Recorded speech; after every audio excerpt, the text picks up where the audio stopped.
20 minute में 20 खबरों में आप सभी दर्शकों का स्वागत है और आपके साथ मैं हूं आसिफ खान। हम अगले 20 मिनट में आपको देश दुनिया की 20 ऐसी खबरें दिखाने वाले हैं जो इस वक्त न केवल सुर्खियों में है बल्कि दिलचस्प और अहम भी है। तो शुरू करते हैं 20 मिनट में 20 खबरों का सिलसिला।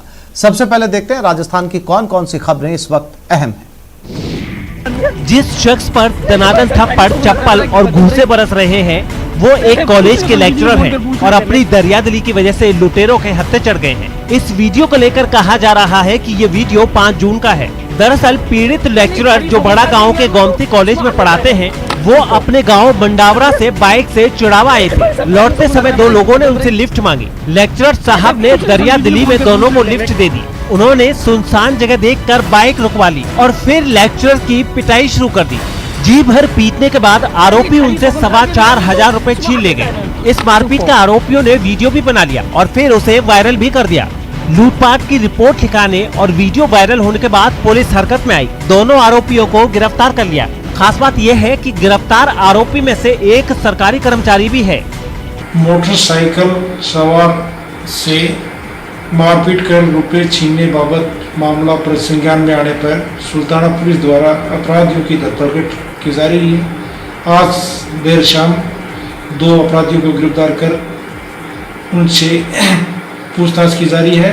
वह रुपए की बरामदगी के प्रयास किए जा रहे हैं। करौली के जिला चिकित्सालय से हंगामे की खबर आई है। जिला अस्पताल के नर्सिंग कर्मियों ने यहां भर्ती मरीज के परिजनों पर मारपीट का आरोप लगाया है और अपनी सुरक्षा के लिए काम छोड़कर प्रदर्शन करने लगे। बताया जा रहा है कि सुबह मेल वार्ड में तैनात कर्मचारी टॉयलेट गया था। इसी दौरान करसाई गांव से कुछ लोग एक मरीज को लेकर आए। उन्होंने जब मेल वार्ड में तैनात कर्मचारी को मौके पर नहीं देखा तो हंगामा शुरू कर दिया। हालांकि कुछ ही देर में करसाई गांव से आए मरीज का इलाज शुरू कर दिया गया था, लेकिन उसके परिजनों ने हंगामा जारी रखा और इसी दौरान कथित तौर पर उन्होंने नर्सिंग कर्मी और सफाई कर्मी के साथ मारपीट भी की। इस मारपीट से नाराज होकर अस्पताल के कर्मचारियों ने कार्य बहिष्कार कर दिया और गेट पर आकर अपनी सुरक्षा की मांग करने लगे। नर्सिंग कर्मियों की मांग पर पुलिस ने इस मामले में कार्रवाई शुरू कर दी है। हालांकि नर्सिंग कर्मी पुलिस वालों पर भी आरोप लगा रहे हैं कि अस्पताल में जिन पुलिस वालों की ड्यूटी लगा दी गई थी वो भी अपनी जगह से गायब थे। अजमेर के दरगाह थाना इलाके से एक चौंकाने वाली खबर आई है। यहाँ एक गेस्ट हाउस से पुलिस ने 16 ऐसे लोगों को पकड़ा है जो बाहर से यहाँ बिना RT-PCR के आए थे और एक गेस्ट हाउस में रह रहे थे। सोमवार की शाम मुखबिर से मिली सूचना के बाद पुलिस ने जब नफीस चिश्ती गेस्ट हाउस में दबिश दी तो केरल के 16 ऐसे लोग मिले जिनके पास से कोरोना संक्रमित नहीं होने की रिपोर्ट नहीं थी, जबकि नियम के मुताबिक केरल से आने वाले लोगों के लिए ये रिपोर्ट बेहद जरूरी है और इस रिपोर्ट के मुताबिक ना तो राज्य में इनकी एंट्री हो सकती है और न किसी गेस्ट हाउस का दरवाजा इनके लिए खुल सकता है। पुलिस ने इस गैर जिम्मेदाराना रवैये को लेकर नफीस चिश्ती गेस्ट हाउस के संचालक के खिलाफ कार्रवाई शुरू कर दी है। साथ ही सभी 16 लोगों को कोविड सेंटर भेज दिया गया है। आपको ये बता दें कि कोरोना संक्रमण के चलते लागू लॉकडाउन में सभी धार्मिक स्थल बंद हैं और ख्वाजा गरीब नवाज की दरगाह भी पिछले 1.5 महीने से बंद है। मेरे द्वारा अचानक चेक किया गया तो रजिस्टर में 16 आदमियों की एंट्री मिली जो केरल राज्य से आए हुए थे, बिना RT-PCR टेस्ट के पाए गए, जिनको उच्च अधिकारियों के निर्देशानुसार कोविड सेंटर रवाना कर रहा हूँ और जो विधि अनुसार जो कार्रवाई है गेस्ट हाउस संचालक के खिलाफ वो अमल में लाई। अलवर पुलिस की गिरफ्त में बैठा ये शख्स और इसके पीछे रखी शराब की ये पेटियां बहुत कुछ कहती हैं। अलवर पुलिस ने फिरोज खान को इस ट्रक में अवैध तरीके से 343 पेटी शराब ले जाते वक्त पकड़ा है। अलवर पुलिस का कहना है कि सोमवार की देर रात उन्हें सूचना मिली थी कि हरियाणा से गुजरात जा रही एक ट्रक में अवैध शराब लोड की गई है। इस सूचना पर बहरौल पुलिस ने गुत्ती फ्लाईओवर के पास नाकेबंदी कर जाँच शुरू कर दी। उसी दौरान इस ट्रक में भूसी के कट्टों के नीचे छुपाकर रखी गई शराब की 343 पेटियां मिली। पुलिस ने अवैध शराब समेत ट्रक को जब्त कर लिया है और इसके ड्राइवर को भी गिरफ्तार कर लिया है। पुलिस का कहना है कि हरियाणा से ये शराब गुजरात ले जाई जा रही थी, जिसकी कीमत करीब 10 लाख रुपए है। बोरियों को खंगाल के देखा तो उसके नीचे शराब की पेटियां थी जो सारी की सारी हरियाणा निर्मित हैं, जो विभिन्न ब्रांड की हैं। कुल 343 पेटियां हैं। ड्राइवर गाड़ी में था जिसको गिरफ्तार कर लिया गया और अनुमानित कीमत तो अभी 10 लाख के आसपास इसकी होनी चाहिए।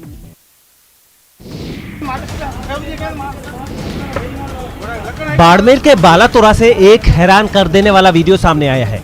इस वीडियो में पुलिस वाले सब्जी वाले से पैसे लेते नजर आ रहे हैं।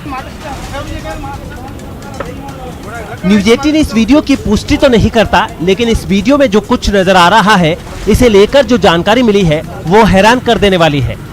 वीडियो में साफ नजर आ रहा है कि ट्रैफिक पुलिस वाले सब्जी वाले से पैसे ले रहे हैं। ये वीडियो 4 जून का बताया जा रहा है। इस वीडियो को लेकर ये भी कहा जा रहा है कि बालातोरा के एसपी नितेश आर्य आरोपी उपाधीक्षक धनपुल मीणा और सब्जी वाले से पूछताछ भी कर चुके हैं। इस पूछताछ के दौरान आरोपी पुलिस वाले का कहना है कि उन्होंने सब्जी वाले का चालान काटा था और वो उसी के पैसे ले रहे थे। इसी दौरान किसी ने वीडियो बना लिया।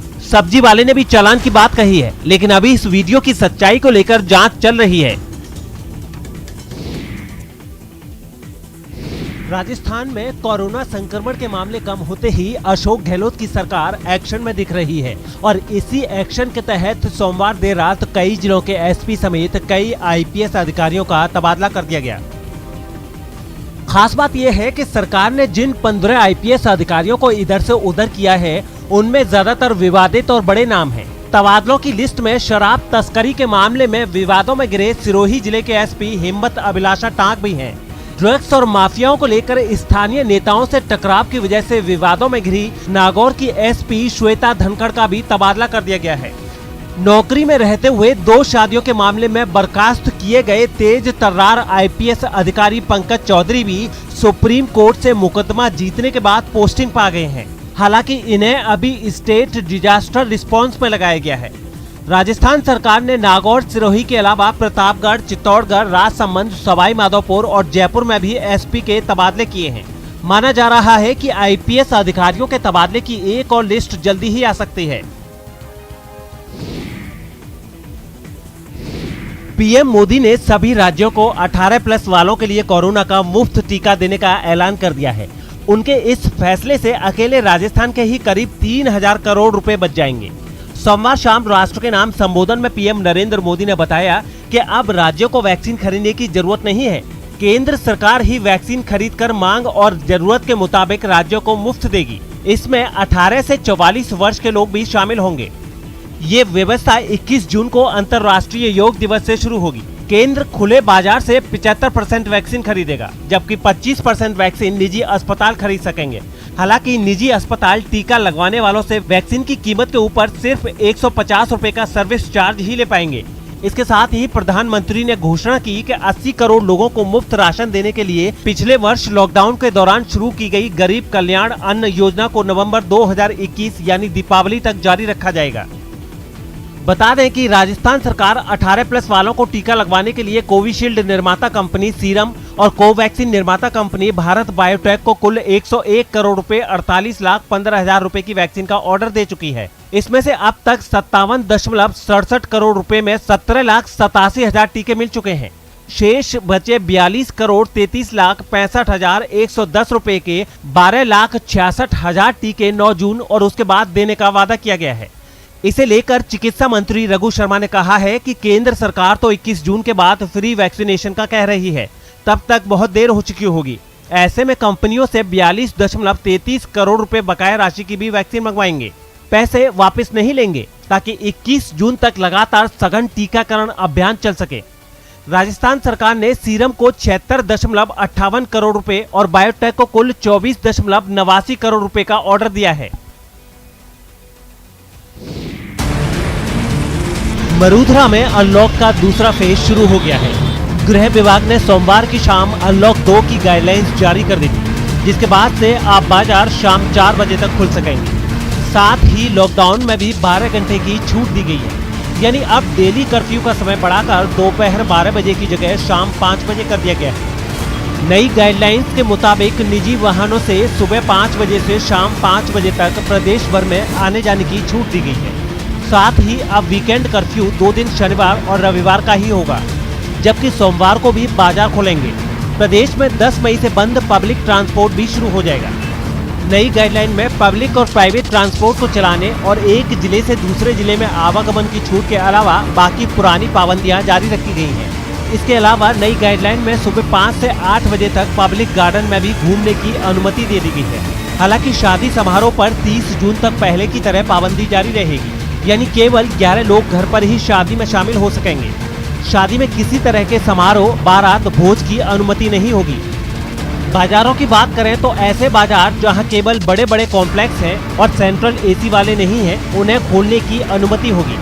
नॉन एसी कॉम्प्लेक्स में दुकानें एक फ्लोर छोड़कर खुलेंगी। निजी और सरकारी स्कूलों में 50% कर्मचारी आ सकेंगे, लेकिन स्टूडेंट के आने पर अब भी पाबंदी है।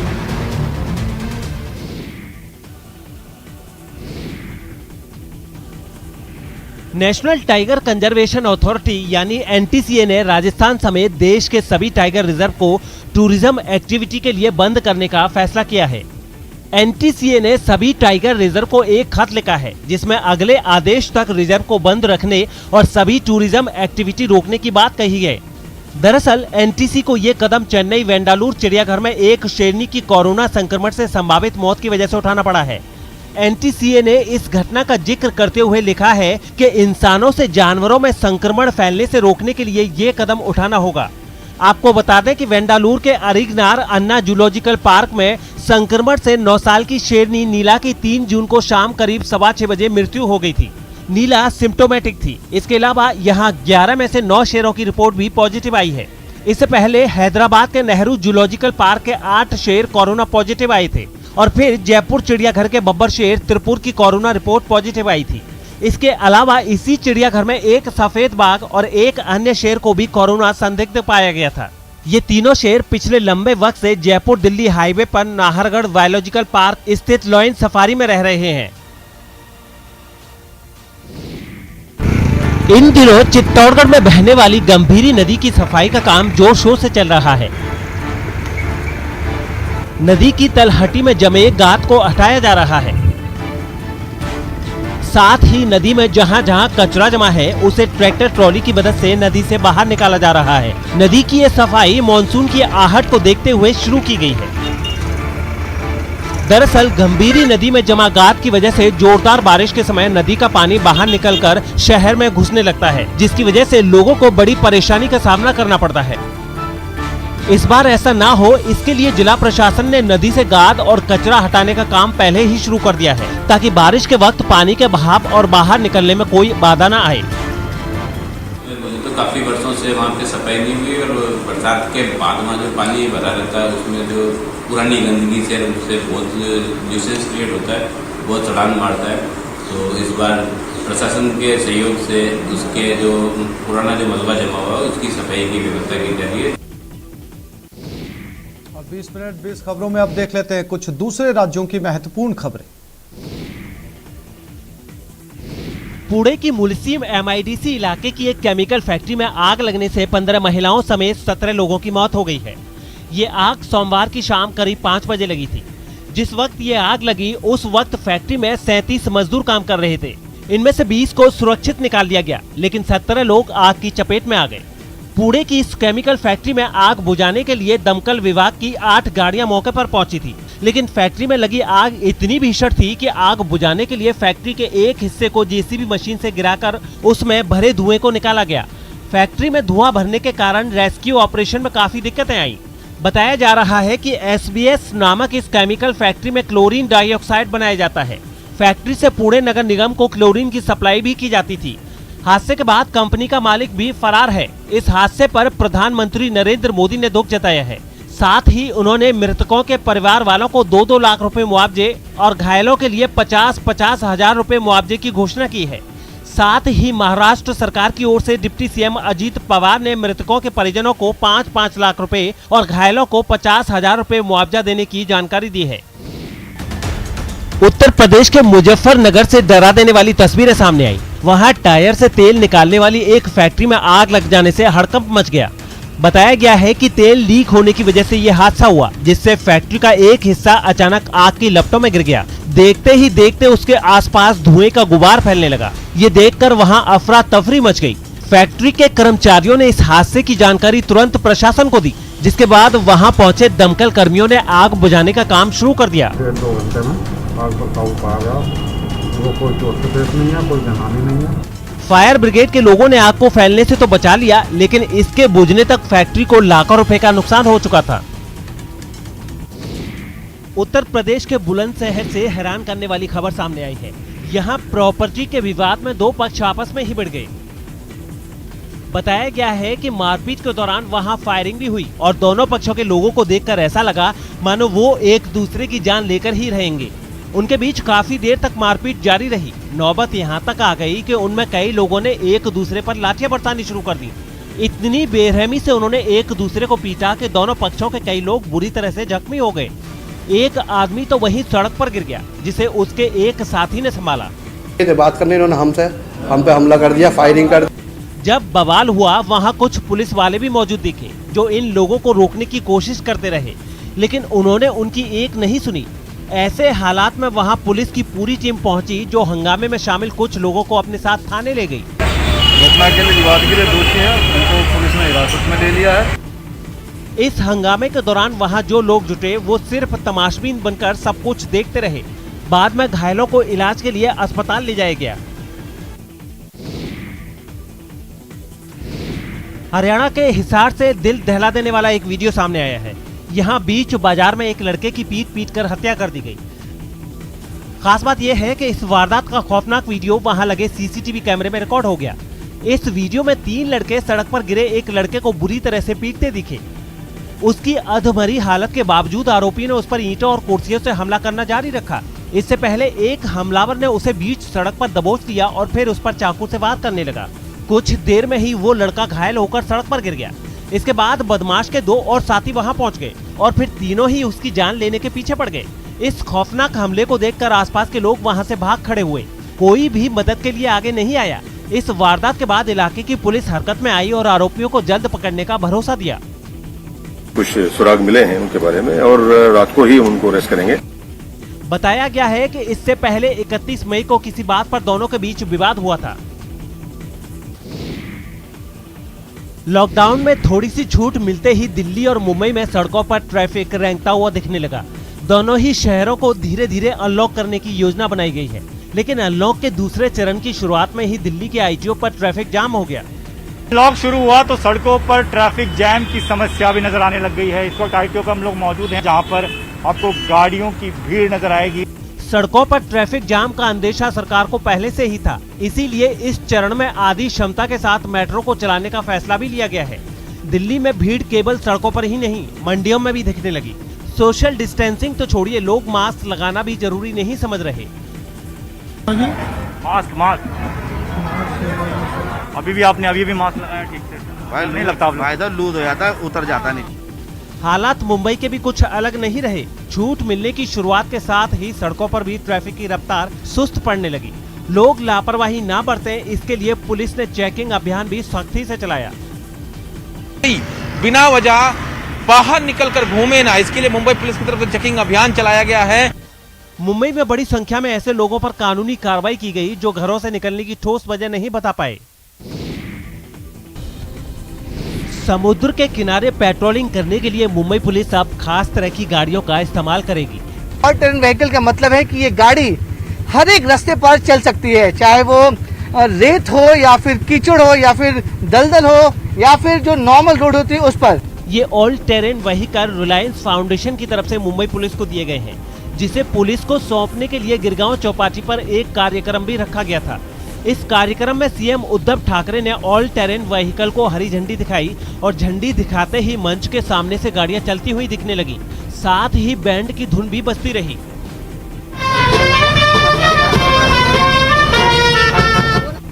रिलायंस फाउंडेशन ने ऐसी 10 गाड़ियां मुंबई पुलिस को दी हैं, ताकि समुद्र के किनारों पर पुलिस को गश्त करने में परेशानी न हो। लो गियर पे है। अच्छा, लो गियर पे कितने गियर है इसमें? इतने 2 ही गियर है, लो और हाई। अच्छा, लो में कितना स्पीड जाएगा? लो में भी इतना ही, लो में भी आपका 70-80 तक जाता है। और हाई में कितना स्पीड? हाई में 120 तक जाता है। मुंबई पुलिस को सौंपी गई ये गाड़ी बेहद हल्की है, लेकिन दौड़ने में बेजोड़ है। गाड़ी में केवल 2 गियर हैं, जो स्टीयरिंग के बिल्कुल पास दिए गए हैं।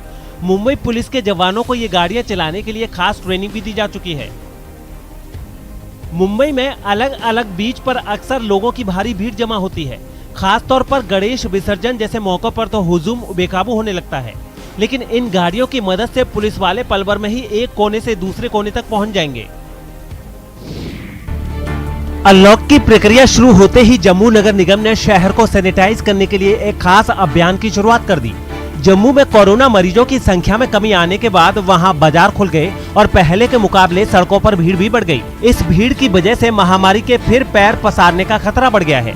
ऐसे में जम्मू नगर निगम ने शहर के हर इलाके में साफ सफाई रखने के लिए अपने कर्मचारियों की मदद ली। वहां के एक इलाके में जम्मू नगर निगम की कमिश्नर खुद पहुंची और कुछ अधिकारियों की मौजूदगी में सड़कों से लेकर दुकानों के शटर और उस इलाके के कोने कोने में केमिकल का छिड़काव किया गया। मार्केट्स खुल रहे हैं, काफी जो कई जगह गंदगी है उसको हम एक ड्राइव के तौर पर उसको साफ कर रहे हैं। जम्मू नगर निगम की इस पहल की तारीफ करने से लोग भी खुद को रोक नहीं पाए। म्युनिसिपल कॉर्पोरेशन एक ऐसा डिपार्टमेंट है जो लोगों को हमेशा स्वस्थ और स्वच्छ रखता है। इस अभियान के तहत कर्मचारियों ने सड़कों पर झाड़ू लगाई, खुदाई करने वाली एक मशीन की मदद से सड़क किनारे बनी नालियों की सफाई की और वो लोग जगह जगह फैले कचरे को समेटकर अपने साथ भी ले गए।